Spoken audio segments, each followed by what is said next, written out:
Welcome dear student to this theory session of manufacturing processes. As we had completed 5 units, we will start with the last unit of this subject, that is plastic. So unit number 6 is plastics. In plastics, the basics you have already studied in 12th standard. So let's see the syllabus. Introduction to plastics, properties and types, applications, forming and shaping of plastics, extrusion, injection molding, blow molding, wire drawing, compression molding, transfer molding, embossing, calendering. These are the process for forming and shaping of plastics. Introduction to joining of plastics, mechanical fastening, spin welding, solvent bonding, ultrasonic welding, induction welding, dielectric welding, hot plate welding, vibration welding, hot gas welding. So these are all the joining processes for plastic. So this is quite a small unit. इससे पहले वाला जो unit था वो भी थोड़ा छोटा था, ये भी एक छोटा यूनिट है, स्मॉल यूनिट है.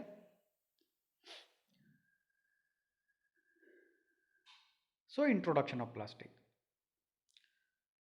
Plastic or polymer. The term polymer derived from Greek word mer. Greek में मर वर्ड का मीनिंग होता है unit. So actually mer means unit, poly means many.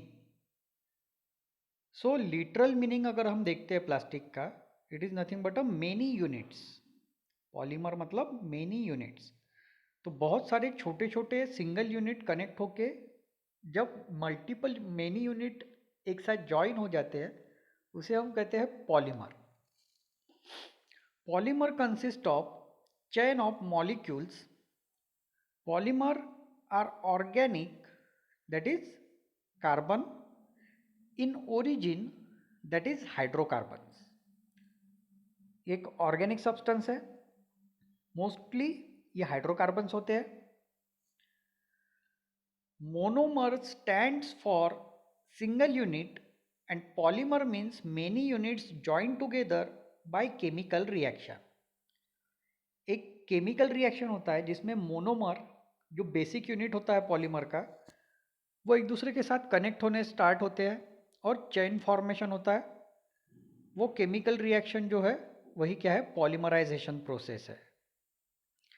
Natural polymers are those which are derived from plants and derived from plants and animals.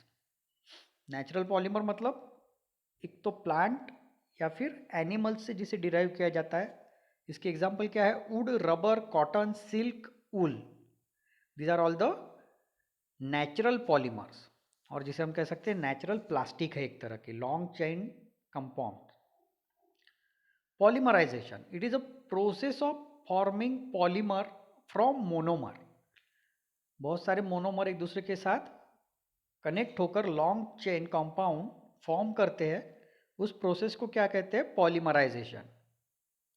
Degree of polymerisation, degree of polymerisation एक फॉर्मूले से हम find out कर सकते हैं. Molecular weight of polymer divide by molecular weight of single monomer.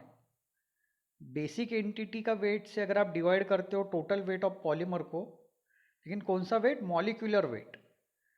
So that is called as degree of polymerisation. Classification. Polymers are basically categorized into 3 types. First one, thermoplastics polymer. ये सब जो है ये आपका 12th standard में हो चुका है. प्लास्टिक के टाइप्स, पॉलीमराइजेशन क्या होता है, पॉलीमर की definition, these are all been covered in 12th standard already. फिर भी हम एक बार उसका रिवाइज कर रहे हैं उसे। मेन हमारा एम्फासिस किस पे होगा? पॉलीमर मैन्युफैक्चरिंग प्रोसेसेस, शेपिंग और फॉर्मिंग ऑफ पॉलीमर या प्लास्टिक, और जॉइनिंग ऑफ प्लास्टिक। ये दो हमारे लिए इंपॉर्टेंट है। ये इंट्रोडक्शन तो हम एक बार रिवाइज कर रहे हैं। So first one is the thermoplastic polymers. These are linear polymers having long thread molecules. Are solid materials at room temperature, but they become viscous liquid when heated to temperature of only a few hundred degree. Thermoplastic मतलब room temperature पे solid, लेकिन अगर उसके melting temperature तक उसे heat करते हैं तो वो इजीली लिक्विड फॉर्म में आ जाते हैं. That are called as thermoplastics polymers. This characteristic allowed them to easily and economically shape into products. इसी के वजह से थर्मोप्लास्टिक आप किसी भी शेप में उसे कन्वर्ट कर सकते हो due to this property of thermoplastics. They can be subjected to this heating and cooling cycle repeatedly without significant degradation of polymer. Without any chemical change आप क्या कर सकते हो? उसे कितने भी बार हीट कर सकते हो और कूल कर सकते हो. तो हर बार वो मेल्ट होगा, जिस शेप में आपको उसे कन्वर्ट करना है उस शेप में कन्वर्ट करोगे और फिर से वो सॉलिडिफाई हो जाएगा जैसे ही रूम टेम्परेचर पे आएगा. और डिग्रेडेशन नहीं होता है उसका. ये आप मल्टीपल टाइम कर सकते हो. Thermoplastics are commercially the most important, constituting around 70% of the tonnage of all synthetic polymer produced. Thermoplastic सबसे पॉपुलर है, सबसे ज़्यादा एप्लीकेशन है. कितना एप्लीकेशन है इसका? टोटल पॉलीमर यूज में 70% जो प्रपोर्शन है वो किसका है? थर्मोप्लास्टिक का है. So these are most popularly used plastics. कैसे होता है? These are the long chain compound but they do not have interlinking. ये लेयर एक दूसरे के ऊपर ग्लाइड होती है और जैसे ही आप इसे टेम्परेचर प्रोवाइड करते हो तो ये एक दूसरे के ऊपर स्लाइड होने लगती है, इसलिए वो लिक्विड फॉर्म में आता है. कोई भी क्रॉस लिंकिंग नहीं होती है. इस तरह से क्रॉस लिंकिंग नहीं होती है इनों में. So these are the polymer with parallel chains. तो डिफरेंट मोनोमर एक चेन फॉर्म में एक दूसरे के साथ कनेक्ट हो जाते हैं और वो लेयर बाय लेयर फॉर्म होते हैं. ये साइकिल बहुत इंपॉर्टेंट है. आप सॉलिड को अगर हीट प्रोवाइड करते हो तो पॉलीमर मेल्ट हो जाता है, फिर से कूल करते हो तो सॉलिड होता है, फिर से हीट प्रोवाइड करते हो तो वो फिर से लिक्विड फॉर्म में आ जाता है. ये साइकिल कंटिन्यूसली इसमें रिपीट होती रहती है. थर्मोप्लास्टिक्स पॉलीमर, उसके कुछ एग्जाम्पल है. एक्रेलिक, जिसे पॉलीमिथिल मिथैक्रिलेट और PMMA भी कहते हैं एक्रेलिक को. Substitute for glasses. आपने देखा होगा एक्रेलिक शीट बहुत जगह यूज होती है जहां ट्रांसपेरेंसी रिक्वायर्ड होती है. These are as transparent as glass. So most of the time it is use as a substitute for glasses. Motorcycle helmet visor, helmet का जो वाइजर होता है सामने वाला, air shield visor. Aircraft windows, viewing port of submarines, lens of exterior lights of automobiles, eye lenses. तो acrylic के बहुत सारे एप्लीकेशन है. कहाँ पर? जहाँ पर फुल्ली ट्रांसपेरेंट मटेरियल रिक्वायर्ड है वहाँ पर. Second one is a nylon. This is also thermoplastic. Substitute for silk. Silk का आर्टिफिशियल सब्सटीट्यूट है nylon in textile industry. Parachute fabrics, ropes, carpets and strings for musical instrument nylon से बनती है. Machine screw, plastic के जो screw होते हैं. Gear wheels, plastic के gear wheels. And power tool casting, और टूल के अलग अलग पार्ट्स बनाने के लिए भी नायलॉन का यूज होता है। ये भी क्या है, थर्मोप्लास्टिक है। पॉलीथिलीन, पॉलीथिलीन मतलब ये जिससे आपकी कैरी बैग बनती है, उससे क्या क्या एप्लीकेशन है, machine parts, bearings, gears, artificial joints and some bullet proof vest, milk jug, water pipe, packaging films, sack and gas pipes and fittings, squeeze bottles जो पानी के बॉटल होते हैं मिनरल वाटर के, कैरी बैग्स एंड शीट्स। तो ये polythene के application हो गए। Polypropylene, next one is a polypropylene. Applications are plastic containers, ropes, carpets, plastic moldings, piping systems, car batteries, insulation for electrical cables, cable के ऊपर जो insulation होता है वो मोस्टली पॉलीप्रोपेलिन का होता है।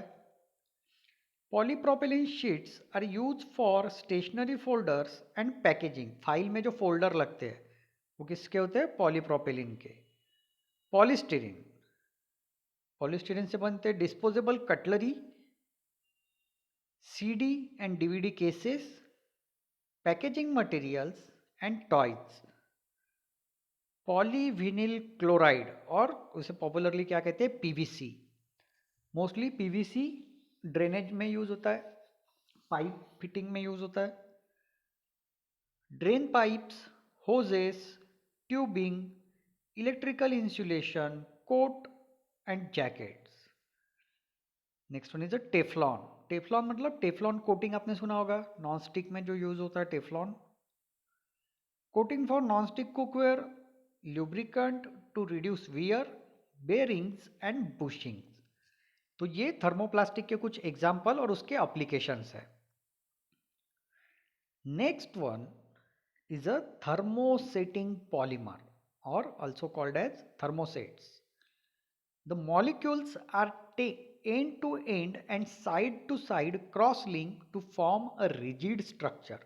यहाँ डिफरेंस देखिए क्या है, यहाँ पर पैरेलली तो सब कनेक्ट है लेकिन वर्टिकली भी वो कनेक्टेड होते हैं एक दूसरे के साथ, क्रॉस लिंक होते हैं, इसे कहते हैं cross linking.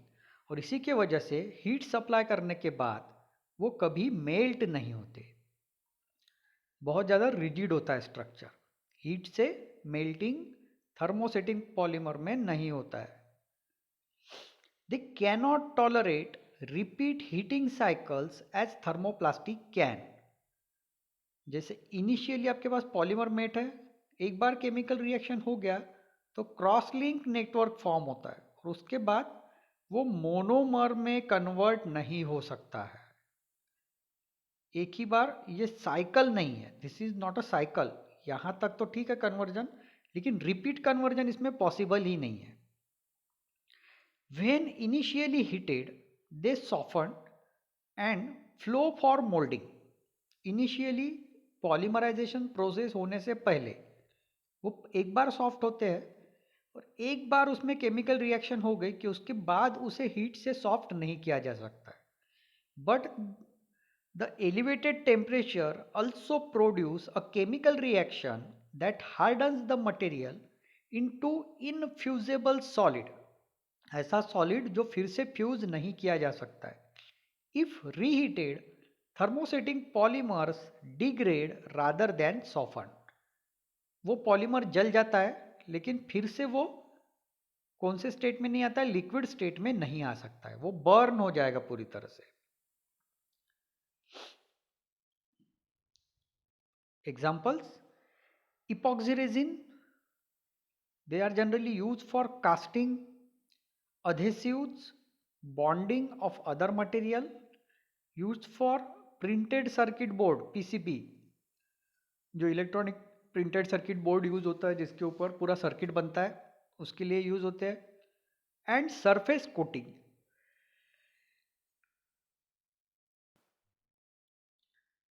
Melamine formaldehyde, used for laminating work surfaces, electrical insulation, tableware. Polyester resin, used for casting, bonding of other material, car bodies and boats. Urea formaldehyde used for electrical fittings, handles, control knobs and adhesives. Next one is a phenol formaldehyde or also called as bakelite, used for dark colored electrical fittings and parts for domestic appliances. Cooker के handle ये सब कैसे बनता है? Bakelite से बनता है. Bottle tops, kettle handles, saucepan handles etcetera. तो ये हो गया थर्मोसेटिंग पॉलीमर्स. थर्ड टाइप जो होता है वो है रबर, लेकिन उसे हमें यहाँ पर कंसिडर नहीं करना है क्योंकि वो एज अ मैन्युफैक्चरिंग इंजीनियर उतना इम्पोर्टेंट नहीं है. तो रबर को हम निगलेक्ट कर रहे हैं. यहाँ पर दो ही देखेंगे, thermoplastics and thermosetting plastics. Now the advantage of plastic. The main advantage are plastics can be formed by molding into intricate part geometries usually with no further processing required. बहुत ज़्यादा कॉम्प्लिकेटेड पार्ट भी आप easily plastic से बना सकते हो moulding या casting process से, जिसकी ज्योमेट्री बहुत कॉम्प्लिकेटेड है. और प्लास्टिक से डायरेक्टली फिनिश पार्ट प्रोड्यूस होता है, उस पर कोई मशीनिंग करने की ज़रूरत नहीं होती है. सरफेस हमेशा स्मूथ मिलेगा आपको, डायमेंशनल टॉलरेंस बहुत अच्छा मिलेगा, एक्यूरेसी बहुत अच्छी मिलेगी क्योंकि मेटल जैसा उसमें श्रिंकेज नहीं होता है. प्लास्टिक डू नॉट श्रिंक और expand due to the cooling और heating process. Plastic possesses an attractive list of properties for many engineered applications where strength is not a factor. अगर बहुत ज़्यादा स्ट्रेंथ रिक्वायर्ड नहीं है तो उस केस में आप प्लास्टिक यूज़ कर सकते हो और उसके बहुत सारे एडवांटेज भी है. क्या एडवांटेज है? Low density relative to metals and ceramics. Density कम होती है मतलब उसी शेप के प्रोडक्ट का वेट बहुत कम रहेगा. Good strength to weight ratio for certain polymers. Weight to strength ratio मतलब वेट के कंपैरिजन में स्ट्रेंथ बहुत अच्छी होती है क्योंकि आपको सबको पता है प्लास्टिक बहुत लो वेट होते हैं और उसके कंपैरिजन में उसकी स्ट्रेंथ बहुत अच्छी होती है. हाई करोजन रेजिस्टेंस, करोजन होता ही नहीं है प्लास्टिक में. High electrical and thermal resistance, electrical के लिए इंसुलेटर है और हीट के लिए भी इंसुलेशन है. On volumetric basis, polymers are less costly than metals. Volume to volume अगर कंपैरिजन करते हैं तो पॉलीमर क्या है? चीप है. It is cheaper compare to metals. On a volumetric basis, polymer generally require less energy to produce than metals. Production cost भी क्या है? बहुत कम है compare to metal. Certain plastics are translucent or transparent, which make them competitive with glass in some applications. Glass को हम plastic से replace कर सकते हैं in most of the cases. सारे केसेस में नहीं लेकिन मोस्ट ऑफ द केसेस में रिप्लेस कर सकते हैं. Polymers are widely use in a composite material. जैसे हो गया कार्बन फाइबर, आपने सुना होगा ये कंपोजिट मटेरियल है. मतलब कार्बन और प्लास्टिक इसके मिक्सचर से क्या बनता है? Carbon fibre. तो कंपोजिट में भी प्लास्टिक यूज होते हैं. Disadvantage of plastic. Strength is low relative to metal and ceramics. Comparatively metal से कम स्ट्रेंथ है, सिरेमिक से भी कम है. मॉडुलस ऑफ इलास्टिसिटी और stiffness is also low. Young modulus, modulus of elasticity मतलब यंग मॉडुलस, ये कम है compare to metals. Service temperatures are limited to only a few hundred degrees. बहुत जल्दी मेल्ट हो जाता है या बर्न हो जाता है प्लास्टिक, इसलिए टेम्परेचर का बहुत बड़ा लिमिटेशन है उसके ऊपर. Because of the softening of thermoplastic polymer और डिग्रेडेशन ऑफ थर्मोसेटिंग पॉलीमर. एक तो मेल्ट हो जाएगा या फिर बर्न हो जाएगा. Some polymers degrade when substituted to sunlight, when subjected to sunlight and other form of radiation. कुछ पॉलीमर हीट इतना सॉरी डायरेक्ट सन पूरी तरह से सस्टेन नहीं कर सकते हैं, उसका कलर खराब हो जाता है और कुछ दिन बाद वो खराब हो जाते हैं पूरी तरह से. Certain plastic are transparent which makes them, sorry, this is from previous. So only up to 4, disadvantage आपके 4 तक ही है यहाँ तक. ये 2 पॉइंट गलती से आ गए यहाँ पर. Plastic additives. अब प्लास्टिक बनाने के लिए उसमें क्या क्या ऐड किया जाता है वो हमें देखना है. पहला तो फिलर.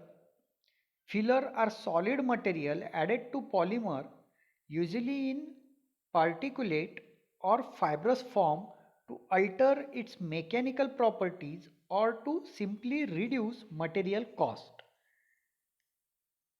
फिलर कुछ भी हो सकता है, वो मेटल हो सकता है या फिर वुडन जो वेस्टेज है वो भी हम यूज़ कर सकते हैं. उसका काम क्या है, मैकेनिकल प्रॉपर्टीज चेंज करना या सीधा सीधा प्लास्टिक के मटेरियल कॉस्ट को बचाना या रिड्यूस करना. तो हम फिलर मटेरियल जनरली यूज़ करते हैं 2 चीज़ों के लिए, मैकेनिकल प्रॉपर्टीज़ को चेंज करने के लिए या फिर कॉस्ट को कम करने के लिए. Other reasons for using fillers are to improve dimensional and thermal stability. Hardness बढ़ाने के लिए या मेल्टिंग टेम्परेचर को बढ़ाने के लिए फिलर यूज़ किए जाते हैं. Examples of filler used in polymer include cellulose fiber and powders. Cellulose fibre हम यूज़ करते हैं जैसे कॉटन फाइबर, और पाउडर के फॉर्म में वुड फ्लोअर, जैसे मैंने पहले कहा था लकड़ी जो वेस्टेज है लकड़ी का, और कॉटन फाइबर हम यूज़ कर सकते हैं एज अ फिलर मटेरियल. उससे आपका प्लास्टिक बचेगा और उसकी स्ट्रेंथ भी बढ़ेगी. Powder of silica, calcium carbonate and clay and fibres of glass, metal, carbon और अदर पॉलीमर्स, ये आप as a filler material use कर सकते हो. Fillers that improve mechanical properties are called reinforcing agents. Reinforcing ये word आपने सुना होगा, आरसीसी वर्ड सुना है आपने, आरसीसी, रेनफोर्स्ड सीमेंट कंक्रीट. तो रेनफोर्सिंग मतलब क्या होता है, जो टीएमटी रॉड यूज होते हैं कंक्रीट में, उस रॉड्स को कहते हैं रेनफोर्समेंट. उसकी वजह से क्या होता है, कंक्रीट की बेंडिंग कैपेसिटी बढ़ जाती है. अगर आप कंक्रीट का एक कॉलम बनाओगे और उसके ऊपर अगर आप हैमरिंग करोगे तो वो बहुत जल्दी पूरी तरह से ब्रेक हो जाएगा. लेकिन उसी में अगर आप रेनफोर्समेंट करते हो, टीएमटी रॉड्स रखते हो कंक्रीट में, तो वो ब्रेक नहीं होता है easily. That's why reinforcement is use. Similar concept is use for plastic. Plastic में रेनफोर्समेंट यूज किया जाता है. And composite thus created are referred to as reinforced plastic. They have higher stiffness, उसमें stiffness ज़्यादा होती है, strength भी ज़्यादा होती है, hardness भी ज़्यादा होती है and toughness भी ज़्यादा होती है compared to the pure polymer. Fibers provide the greatest strengthening effect. Strengthening हम बहुत ज़्यादा मल्टीप्लाई कर सकते हैं अगर आप रेनफोर्सिंग एजेंट यूज़ करते हो तो फिलर जनरली 2 काम के लिए यूज़ होते हैं, मैकेनिकल प्रॉपर्टीज़ को इम्प्रूव करने के लिए और दूसरा मटेरियल कॉस्ट को रिड्यूस करने के लिए. दूसरा एडिटिव है plasticisers. So plasticiser are what? Plasticisers are chemicals added to polymer to make it softer and more flexible and to improve its flow characteristic during forming. Easily forming हो इसलिए plasticiser add किए जाते हैं. उसका काम क्या है, वो सॉफ्ट बनाता है प्लास्टिक को और फ्लेक्सिबल बनाता है. Addition of plasticiser to polyvinyl chloride that is PVC is a good example.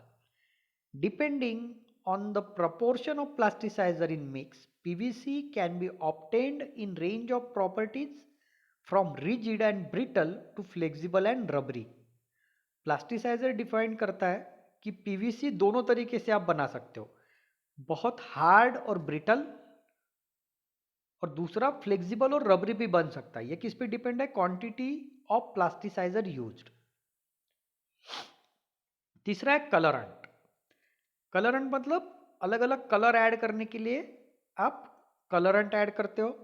N advantage of many polymers over metal और ceramic is that the material itself can be obtained in most any colour.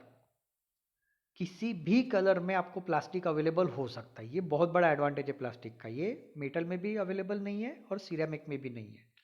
This eliminate the need for secondary coating operation. आपको appearance improve करने के लिए colouring करने की जरूरत नहीं पड़ती है। Colourant for polymers are of two types, pigments and dyes. Pigment होते हैं या फिर डाइज होती है। Pigments are finely powdered materials that are insoluble in and must be uniformly distributed throughout the plastic। Powder form में जो होता है उसे हम क्या कहते हैं? Pigments. Dyes are chemically usually supplied in liquid form and they are generally soluble in polymer. Pigment soluble नहीं होते क्योंकि वो पाउडर फॉर्म में होते हैं, और डाइज होती है लिक्विड फॉर्म में होती है और ये पूरी तरह से सोल्यूबल होती है पॉलीमर में। तो दो तरह के कलरंट यूज होते हैं। Fourth one, lubricants। They are sometimes added to the polymer to reduce friction and promote flow of the mold interface। Lubricants are also helpful in releasing the part from the mold in injection molding। Forming process में lubricant use किए जाते हैं ताकि easily moulding operation हो सके, friction को reduce करने के लिए। Fifth additive is a flame retardants। They are chemicals added to polymer to reduce flammability। Plastic बहुत फ्लेमेबल होता है, बहुत जल्दी फायर को कैच कर लेता है, तो उसे रिड्यूस करने के लिए फ्लेम रिटार्डेंट यूज ऐड किया जाता है पॉलीमर में। कैटलिस्ट। कैटलिस्ट तो सबको पता है, केमिकल रिएक्शन को फास्टर करने के लिए जो हम ऐड करते हैं उसे कैटलिस्ट कहते हैं। refers to variety of ingredients that causes a cross-linking reaction or act as a catalyst to promote such reaction। Important commercial examples are, catalyst कौन से polymerization reaction में? Sulfur in vulcanization of natural rubber। vulcanized rubber जिससे आपके tyre बनते हैं, ये सुना होगा आपने। तो sulphur is a catalyst for vulcanization of rubber। Formaldehyde for phenolics to form phenolic thermosetting plastics and peroxide for polyester। तो यह है कैटलिस्ट के एग्जांपल।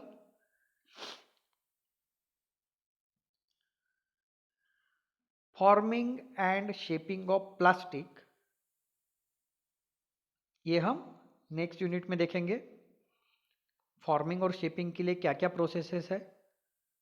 तो इस लेक्चर के लिए इतना ही। Thank you for watching the lecture. Mark your attendance in the comment section by writing your name। Thank you।